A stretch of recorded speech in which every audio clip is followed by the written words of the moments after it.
నమస్తే. మనం ఈరోజు వచ్చాం బిహెచ్యు సెంట్రల్ లైబ్రరీకి. మనతో పాటు సైదారావు గారు ఉన్నారు. వారు ఆచార్య నాగార్జున యూనివర్సిటీలో జర్నలిజం పిహెచ్డి చేస్తున్నారు. అన్నగారు ఒకసారి ఇటు చూడండి. వారు మన పరమేశ్వరన్ సారు లైబ్రేరియను ఇక్కడ బిహెచ్యుకి.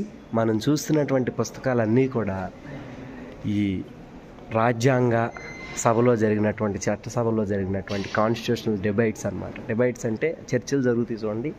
ఆ చర్చలకు సంబంధించినటువంటి పుస్తకాలు 1946 నుంచి 2015 దాకా, ఇంకా ఆ తర్వాత కూడా ఉండే. ఎందుకంటే ఆ తర్వాత మనకి అంతా కూడా ఆన్లైన్ చేసేసారు కాబట్టి ఇవన్నీ కూడా చాలా అపురూపమైనటువంటి పుస్తకాలు. వీటన్నిటినీ కూడా షెల్ఫ్లో పెట్టి చాలా భద్రంగా దాచినటువంటి దృశ్యాలు మనకు కనిపిస్తూ ఉంటాయి.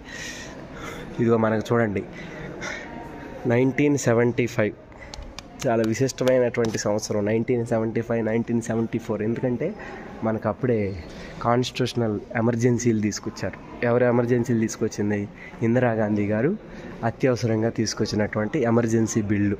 ఇదిగోండి, బొంబాయి లెజిస్లేటివ్ కౌన్సిల్ డిబేట్స్. అలాగే మనకు ఆంధ్రప్రదేశ్ చూడండి, ఆంధ్రప్రదేశ్ లెజిస్లేటివ్ కౌన్సిల్ డిబేట్స్. ఆంధ్రప్రదేశ్కి సంబంధించినటువంటి డిబేట్స్ కూడా ఇక్కడ ఉన్నాయి. ఎక్కడ బెనారస్, ఎక్కడ ఆంధ్రప్రదేశ్ చూడండి. ఇదిగో చూడండి, Tamil Nadu legislative council debates.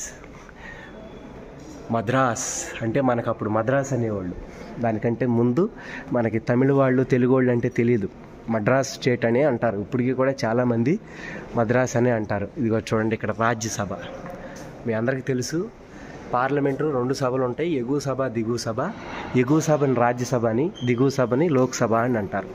Rajya Sabha అంటే కౌన్సిల్ ఆఫ్ ది స్టేట్స్ అని, లోక్సభ అంటే పీపుల్స్ సభ అని అంటారు. ఇదంతా కూడా మనకి కింద కనిపిస్తున్నటువంటి సెంట్రల్ లైబ్రరీ.